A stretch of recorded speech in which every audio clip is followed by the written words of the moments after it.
Alléluia. Que la paix et la grâce du Seigneur vous soient multipliées au nom de Jésus. Et vous qui nous suivez depuis les extrémités de la terre, depuis l'Europe, depuis l'Amérique, depuis l'Afrique, soyez en paix, soyez graciés et vous demeurez bénis au nom de Jésus. Et je salue la grande famille HDS d'ici et d'ailleurs, la famille Oulé au Royaume du Maroc, la famille Yondui depuis les États-Unis et toute la grande famille d'Adjamé Philadelphie. Que la paix et la grâce du Seigneur vous soient multipliées au nom de Jésus. Tous mes collègues et frères, pasteurs et enseignants, chers pères et repères, que la paix et la grâce du Seigneur vous soient multipliées. Je salue les Tabitha, les Déborah, les Ruth et les Esther. Que la paix et la grâce du Seigneur vous soient multipliées. Merci de nous suivre.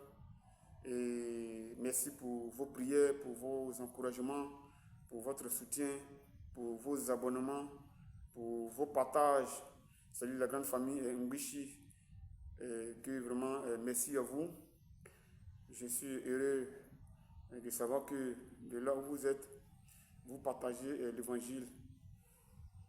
Gloire à Jésus. Alors nous poursuivons l'émission La vérité de l'évangile et l'évangile de vérité. Et hier, nous avons abordé un thème. Et c'est presque le résumé, sinon peut-être la troisième partie de ce thème-là. Nous avons lu dans 2 Rois 7, à partir du verset 1. Et nous avons braqué notre caméra principalement sur le verset 3. Mais c'est presque tout le chapitre. Gloire à Jésus. Et j'ai dit comme ça, c'est 4 personnes exclues, péclues, reclus, 4 personnes même carenclues. Si vous voulez, on parle de lépreux, donc 4 personnes léclues. Mais c'est ces 4 personnes-là, Dieu s'est saisi de leurs conditions de vie qui étaient vraiment très difficiles. Ils étaient marginalisés. Mais Dieu s'est saisi de ces 4 lépreux, de ces 4 léclus-là, pour glorifier son nom. Et le chapitre commence avec une prophétie du prophète Élisée. Bon, je me demande, est-ce que ces lépreux-là, ces marginalisés, ces exclus, ces reclus, ces léclus, ces carenclus, est-ce qu'ils ont été informés de la prophétie du prophète Élisée? Est-ce qu'ils étaient au courant? Bon, l'Écriture ne le dit pas. Bon, voilà, mais on peut spéculer là-dessus. Hein. Alors, pour ma part, je veux bien croire que peut-être ils n'étaient pas informés, puisqu'ils étaient dehors. Et Élisée, c'est à l'intérieur qu'il lui a donné la prophétie. Bon, peut-être que, bon, au moment où il donne la prophétie même, le portail était fermé, puisque vraiment ils étaient pris en otage. La ville était barricadée, l'ennemi avait pris d'assaut l'entrée et la sortie de la ville. On disait même que personne ne pouvait entrer, personne ne pouvait sortir. Voilà, donc ceux qui étaient dehors, certainement, ils n'ont pas entendu parler de la prophétie. Voilà. En tout cas, l'Écriture ne dit pas s'ils ont été informés ou pas, mais moi, je peux croire qu'ils n'ont pas été informés. Alléluia. Voilà. Et même si bon, ils étaient informés, ouais, bon, on peut parler de ça aussi dans un autre message s'ils étaient informés, mais pour le moment, là, voilà, je crois qu'ils n'étaient pas informés parce qu'ils étaient dehors. Ils étaient exposés à la vindicte populaire, exposés à la mort. Gloire à Jésus. Et ces lépreux-là, ils ont pris une décision radicale.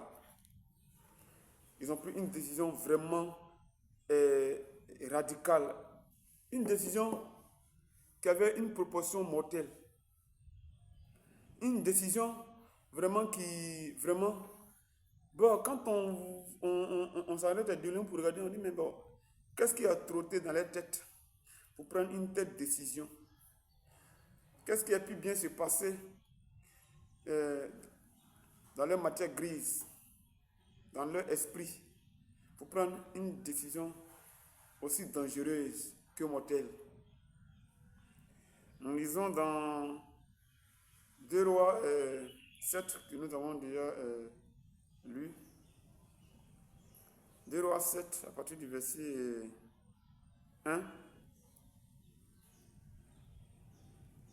Mais ces 4 exclus qui n'étaient pas inclusifs là, Dieu s'est saisi d'eux pour renverser la situation. Dieu s'est saisi d'eux pour remettre les pendules du peuple de Dieu à l'heure, pour remettre les pendules du pays à l'heure. Alléluia. Voici pourquoi Dieu ne regarde pas à ce que vous pensez être, ou bien à ce que vous-même, bon, même pas vous pensez à ce que vous êtes. Mais quand Dieu veut se glorifier, la prophétie était déjà donnée. Le prophète Élisée même là, il ne savait même pas, bon, il a donné la prophétie.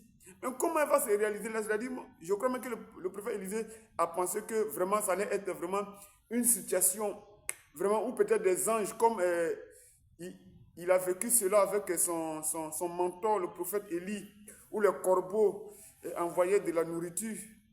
Donc Élisée, quand il finit de donner la prophétie, certainement il a pensé, bon, comment Dieu va faire? Est-ce que c'est une multitude de corbeaux qui viendra comme il a fait avec mon patron, mon mentor Élie? Donc, certainement ce genre de pensée-là a traversé l'esprit d'Élisée. Ou bien Dieu va envoyer encore des cailles, comme il a entendu parler. Ou bien Dieu va envoyer peut-être, bon, même si ce n'est pas des corbeaux, mais en tout cas des oiseaux. Et ils vont soulever vraiment. Ils vont aller vraiment, vraiment, comment ça va se passer là? Mais je ne suis pas sûr que Élisée a pensé à ces 4 lépreux-là. Voilà. Ce qui a été avant, certainement, il a pensé à ça. Dieu va envoyer une multitude vraiment de corbeaux, ou bien d'hirondelles, ou bien de pigeons, ou bien d'aigles. Voilà, d'aigles. Ils vont quitter vraiment en Orient, comme on a déjà vu dans les vidéos passées. Voilà, on dit les mailles sont venus d'Orient. Donc, on peut penser que vraiment ce sont des aigles, voilà, des éperviers qui vont quitter une multitude d'éperviers.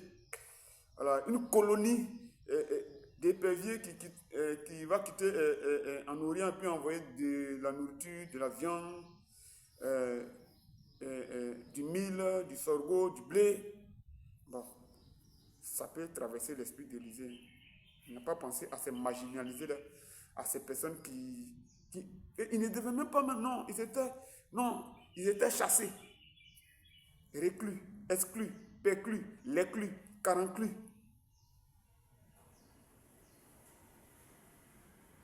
Des personnes non grata. Mais écoutez, le Dieu que nous adorons est un Dieu tout-puissant. L'Éternel des armées, le Dieu vivant d'Israël, le Dieu vivant de la Côte d'Ivoire. Il est le Dieu tout-puissant. Gloire à Jésus.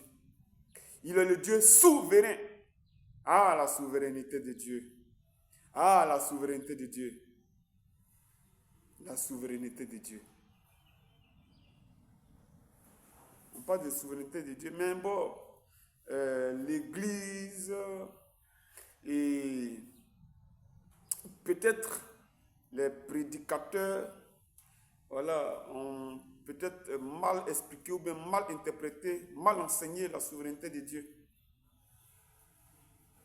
Mais nous y reviendrons là-dessus. Il y a un message que je suis en train de préparer, voilà, sur la fameuse souveraineté de Dieu. Et le livre qu'on prend le plus pour parler de la souveraineté de Dieu, c'est le livre de Job. Maintenant, revenir sur la souveraineté de Dieu, même à partir du livre de Job, et je crois que ça va aider plus d'une personne. La souveraineté de Dieu. Dieu est souverain. Mais, et puis d'ailleurs même, de la manière même que le dictionnaire explique la souveraineté de Dieu là, c'est plus intéressant même que et quand j'entends des prédicateurs, des théologiens expliquer la souveraineté de Dieu à partir de la Bible. même le dictionnaire explique mieux la souveraineté des bibliques même que quand même les théologiens expliquent la souveraineté biblique. Mais nous y reviendrons. Alléluia. Dieu est souverain, mais bon, regardez ça quelque part. Nous y reviendrons. Mais pour le moment, ce n'est pas de la souveraineté de Dieu, nous voulons parler. Alléluia. Et donc, voici les mages, qu'est-ce que j'ai dit? Voilà, voici les exclus là, les lépreux là, qui sont là. Et puis, contre toute attente, ils prennent une décision radicale. Ils prennent une décision radicale. 2 Rois 7, petit verset 1. Je vais lire ça rapidement pour vous. Dans la version 8 secondes. Élisée dit, écoutez la parole de l'Éternel. Ainsi parle l'Éternel. Demain, à cette heure, on aura une mesure de fleur de farine pour un cycle et 2 mesures d'orge pour un cycle à la porte de Samarie. Verset 2. L'officier sur la main duquel s'appuyait le roi répondit à l'homme de Dieu. Quand l'Éternel ferait des fenêtres au ciel, pareille chose arrivera-t-elle? Élisée dit, tu le verras de tes propres yeux, mais tu ne mangeras pas. Verset 3. Il avait à l'entrée de la porte 4 lépreux, 4 exclus, qui n'étaient pas inclusifs, 4 reclus, 4 péclus, 4 léclus, 4 caranclus, qui se disent l'un à l'autre. Quoi? Resterons-nous ici jusqu'à ce que nous mourions? Pour le moment, c'est là que je vais m'arrêter. Et voici ces personnes qui prennent une décision aussi radicale que mortelle. Une décision aussi radicale. Mais qu'est-ce qui a pu bien se passer dans leur tête, dans leur matière grise, dans leurs pensées, pour dire, bon, nous allons prendre cette décision-là. Si les choses continuent ici, ainsi, mais qu'est-ce que nous avons à faire? Voilà, on le dit très souvent, voilà, qui ne risque rien n'a rien. Qui ne risque rien n'a rien. Oui, ils ont risqué leur vie. D'ailleurs, eux-mêmes, leur vie même a ressemblé à quoi? Eux-mêmes, leur vie ressemblait à quoi? Mais bon, donc, qu'est-ce qu'il faut faire? Et ils prennent cette décision-là, d'aller se jeter dans le camp de l'ennemi.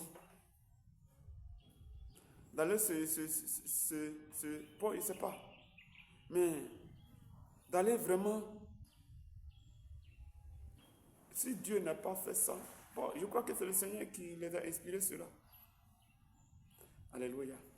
Et puis, parmi les 4 lépreux là, cette décision radicale qu'ils ont prise là, s'ils partaient et puis s'ils trouvaient, peut-être que les Syriens allaient prendre l'un d'entre eux pour dire, bon, nous vous allons donner tout ce que vous voulez. Mais si vous nous donnez tous les secrets, si vous nous vraiment êtes des éclaireurs, nous on va assurer votre vie. Peut-être que parmi les 4 exclus là, il y a un qui allait choisir d'être un traître. Il y a un qui allait choisir d'avoir une démarche de crabe. Et puis les 3 autres vont dire non, ça ne marche pas. Ça ne va pas marcher. Mon frère, si toi tu vas avoir ta démarche de crabe là, nous, on s'est bien entendu là-bas. Mais on est arrivé ici, tu as laissé les Syriens te convaincre. Donc si toi tu veux être traître, nous, si tu veux manger avec le camp ennemi là, tu veux manger avec les Syriens là, vas-y. Nous, on reste sur notre position. On reste sur notre position. Même si peut-être ils n'ont pas entendu la prophétie, mais la conviction de leur cœur, même si le peuple nous a rejetés, même si le peuple nous a exclus, mais il reste notre peuple. On ne peut pas les trahir. Alléluia. Et puis peut-être ils craignaient Dieu. Et puis celui qui a choisi d'être traître là. Au départ, peut-être il craignait de m'arriver là-bas. Il a vu l'or. Bon, enfin, c'est pas ce qui est arrivé, hein, mais je suis en train d'interpréter. Alléluia. Voilà, c'est une supposition. Voilà. Et puis peut-être il est arrivé là-bas, il a été convaincu parce que vraiment tout était à sa disposition. Et puis ils vont dire non. Ça pouvait arriver.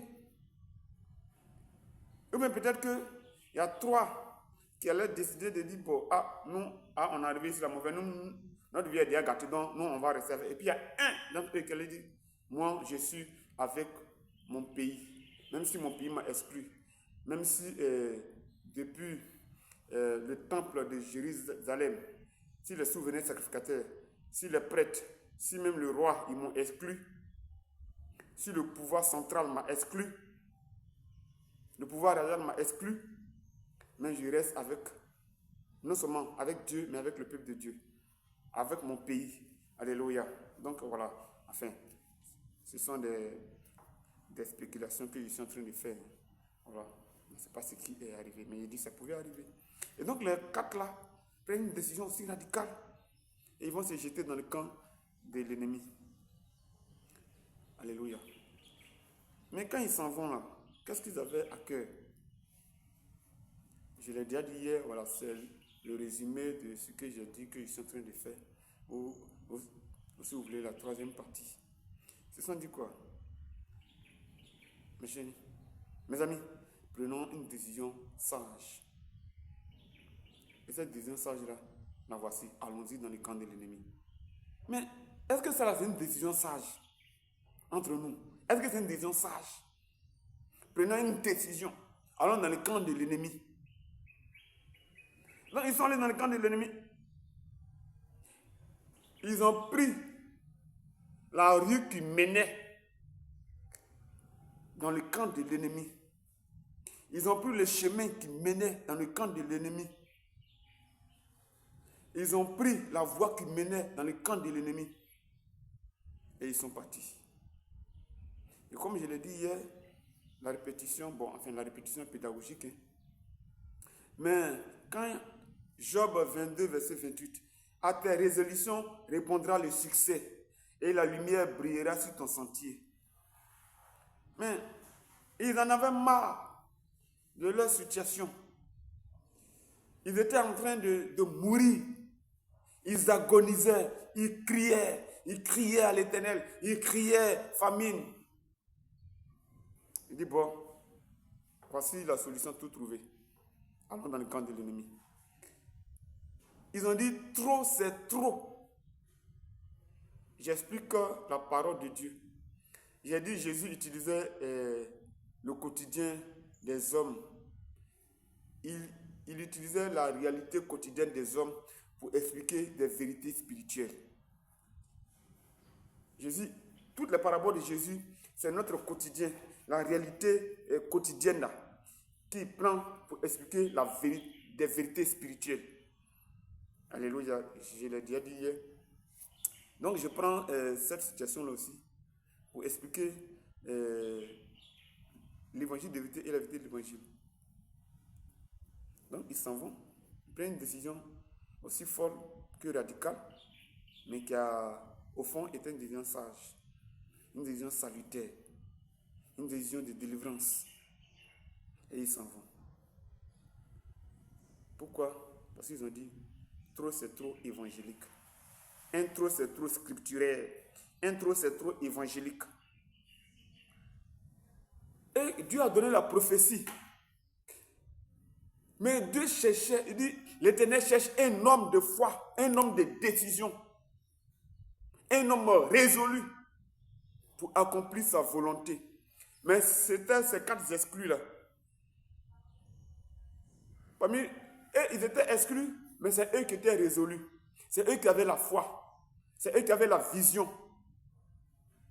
C'est eux qui avaient la direction de la délivrance. C'est eux qui avaient la direction de la restauration. C'est ces quatre exclus-là qui avaient la direction divine pour le village, pour Samarie, pour le pays. Alléluia. Gloire à Jésus au plus haut des cieux. El Elyon. Alléluia. Et donc, ils ont pris la rue qui menait dans le camp de l'ennemi, vers le blocus syrien. Et Dieu s'est saisi des bruits de ces péclus-là. Les péclus, les lépreux, les léclus. Leur marche, et j'ai dit hier, 4 lépreux, 4 péclus, mais leurs pas étaient des pas de foi.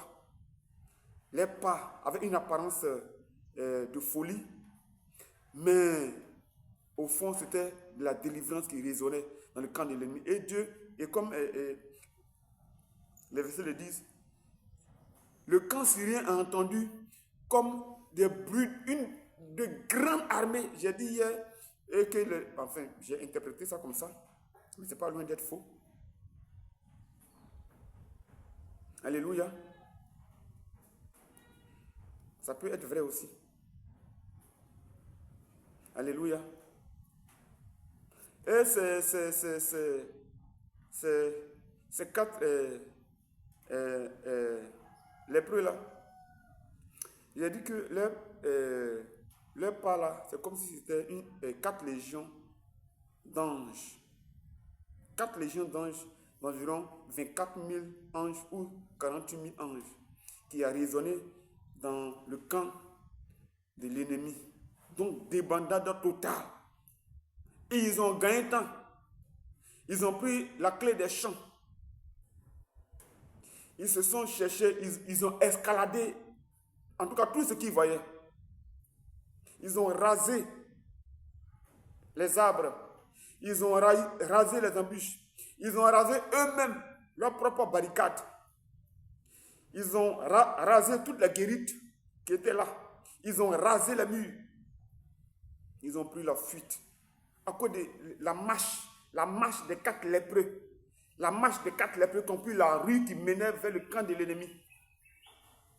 Alléluia. Et comme je l'ai dit hier, comme le disent les anglophones, les Ghanéens, les Nigérians, brother, master, if you fear, you go die. You no fear, you go die. Why you fear? Si tu as peur, tu vas mourir. Si tu n'as pas peur, tu vas mourir. Mais pourquoi tu as peur? Qui ne risque rien, n'a jamais rien. Ils ont risqué leur vie pour sauver le peuple. Les 4 exclus là, les 4 péclus là, les 4 réclus là, les 4 léclus, alors pour paraphraser les preux, les 4 caranclus, pour paraphraser ceux qui étaient mis en quarantaine. Ils ont pris une décision qui avait une apparence folle, mais qui au fond était sage, était divine. Alléluia. Et Dieu s'est saisi de leur décision de foi. La Bible dit, voilà, je l'ai déjà dit dans Job, à tes résolutions répondra le succès et la lumière brille sur ton sentier. Donc, à ta décision de foi répondra la réponse de Dieu. Gloire à Jésus. C'est les plus remplis de gens qui non seulement assuraient le salut, eux-mêmes leur propre salut, mais le salut de tout le pays. Alléluia. Ces 4 lépreux-là, c'était des personnes qui, non seulement eux-mêmes, ils ne regardaient pas à leur propre vie, mais c'était la vie du pays, c'était la vie du village, c'était la vie de la ville, c'était la vie de leur famille, c'était la vie des générations à venir. Et ils ne regardent pas à leur propre vie.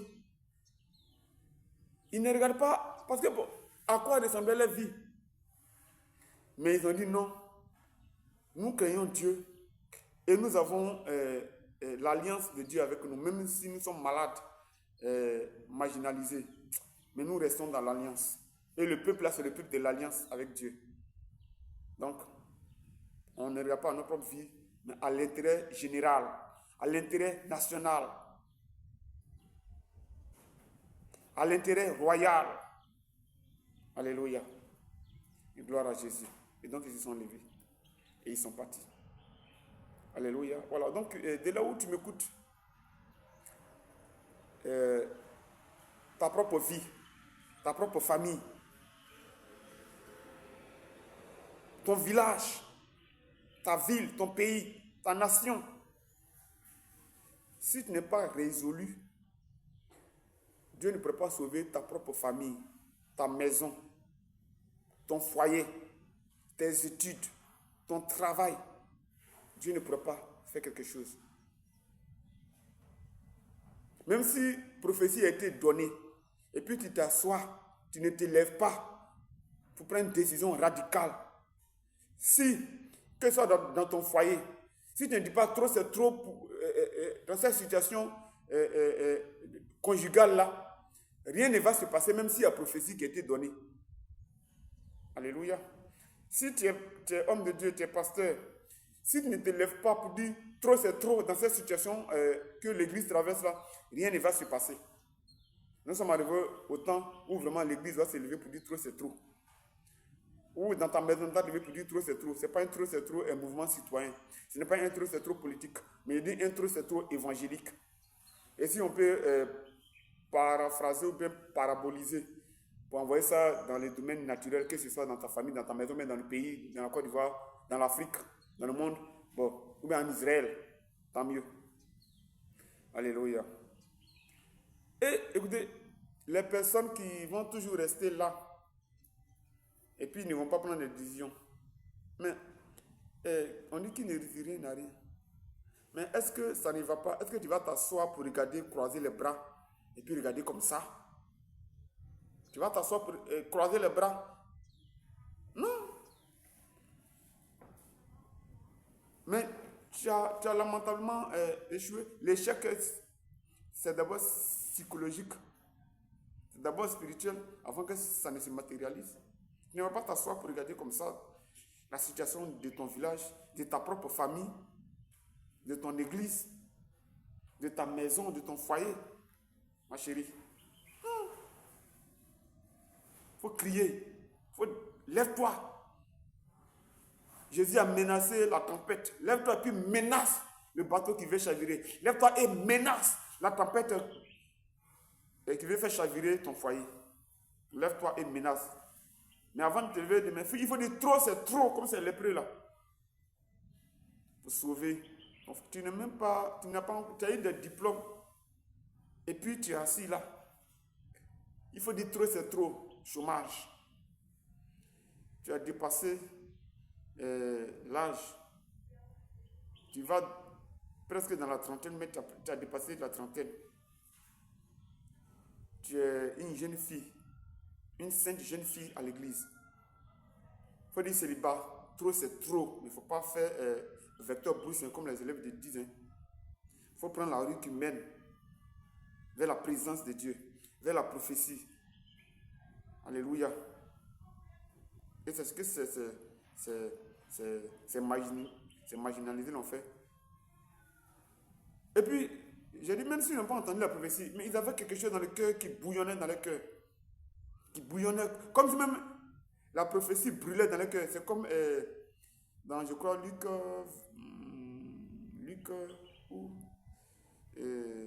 combien là? Où Jésus est ressuscité. Et puis il y avait des personnes qui marchaient et qui allaient à Jérusalem. Et ils ont dit, ils étaient en train de causer. Et puis voilà, il y a une personne qui est apparue, c'était le Seigneur. Et puis il causait. Et Jésus dit, mes amis, de quoi parlez-vous? Ils ont dit à Jésus, mais toi, tu n'es pas au courant de ce qui se passe dans le pays. Je crois que c'est dans Luc 24. Tu n'es pas au courant de ce qui se passe à Jérusalem. Es-tu le seul qui n'est pas au courant de ce qui se passe? Et pendant qu'ils causaient avec Jésus, ils ont tout fait, ils sont allés même à la maison. Et puis, quand Jésus a dit, bon, ça c'est un autre message, on va revenir là-dessus. Alléluia. Et la Bible quelque chose comme ça a brûlé dans le cœur. Donc c'est même comme ces reclus là. La prophétie, même s'ils n'ont pas entendu, ou peut-être qu'ils n'ont... Mais bon, ça brûlait dans le cœur. Alléluia.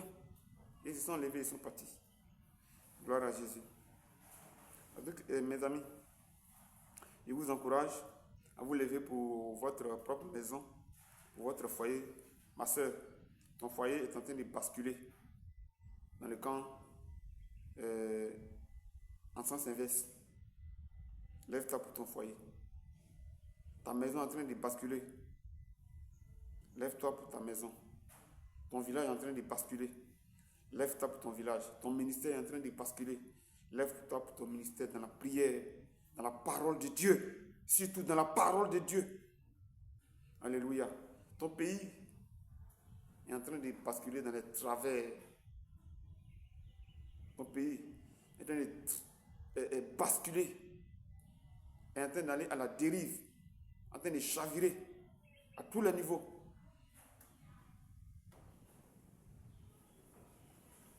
Ce n'est pas le pays qui t'appelle. C'est Jésus qui t'appelle pour ton pays. Alléluia. Ce n'est pas les partis politiques qui t'appellent. C'est la parole de Dieu qui t'appelle pour ton pays. Ce n'est pas le RADP, le PPACI, le PDCI, l'ADCI, le FPI. Bon, et puis tous les autres partis. Ce n'est pas eux qui t'appellent. C'est Jésus qui t'appelle pour ton pays. Alléluia. Le Dieu d'Israël t'appelle pour ton pays. Le Dieu d'Israël t'appelle pour ta maison, pour ta famille, pour ton village, pour ton foyer, pour ton ministère. Gloire à Jésus. Et vous savez, ces personnes-là, elles étaient vraiment coincées. Hein? Mais les divisions les a décoincées. Mais pas pour eux-mêmes. En tout cas, le kilo de... On dit la farine va devenir... qui était un cycle. Bon, un cycle là. Moi, je dis toujours, je ramène toujours les choses à notre quotidien, à aujourd'hui. Hein. Un cycle là, ça fait... Si on veut faire ça en mesure de poids, ça va faire environ 15 grammes. Hein. Voilà, 15 grammes. Ou bien, voilà, 15 francs. On dit kilo de farine qui est aujourd'hui, bon, je ne sais pas, kilo de farine, combien là? Ou bien, bon, on prend kilo de sucre. On dit kilo de sucre aujourd'hui, c'est 1 kilo, c'est 1000 francs. Hein. On dit, bon, tellement la délivrance sera extraordinaire, sera spectaculaire. Ce qui était 1000 francs là, kilo qui était 1000 francs là, bon, on ne va pas dire 15 francs, mais on va multiplier par 10. 150.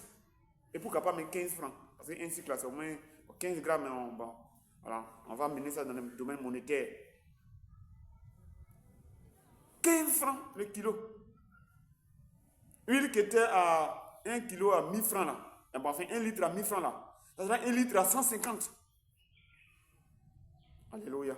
Pourquoi? Parce que 4 exclus ont pris la résolution ferme de se tenir en face de l'ennemi. D'aller semer la débandade dans le camp de l'ennemi. D'aller semer la pagaille dans le camp de l'ennemi. 4 perclus. 4 perclus. Les personnes même, les pieds hauts, bras hauts, étaient malades. Mais les pieds malades, les bras malades, le corps malade là, exclus, perclus, reclus, caranclus, l'éclus. C'est ça, Dieu a pris pour apporter la délivrance dans tous les pays. Alléluia, gloire à Jésus. Dieu a pris pour apporter la délivrance dans toute la famille. Les rejetés de la famille là. Les personnes, bon, on dit, quand on fait réunion familiale, il n'a pas de mot à dire. Mais celui même qu'on dit n'a pas de mot à dire là, c'est lui qui peut être, que Dieu peut utiliser pour délivrer la famille. Alléluia.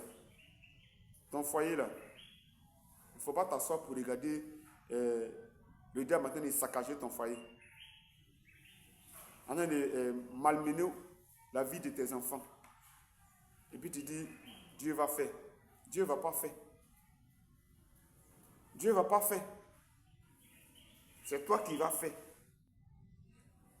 Je vous donne le pouvoir de marcher sur toute la puissance du diable. Dieu n'a pas dit le pouvoir. Moi, je prends mon pouvoir là pour marcher sur toute la... Il dit, je vous ai donné. C'est-à-dire, toi, il t'a donné le pouvoir de marcher sur toute la puissance du diable. Donc, Dieu t'a donné le pouvoir. Donc, ce n'est pas Dieu qui va faire, c'est toi qui vas faire. À tes résolutions répondra le succès. Dieu n'a pas dit à moi Dieu, mes résolutions répondra ton succès. Il dit à toi tes résolutions, la réponse de Dieu viendra. Alléluia. Donc, voici un peu voilà, ce que je voulais dire le truc, c'est trop évangélique. Loin d'être un truc, c'est trop politique.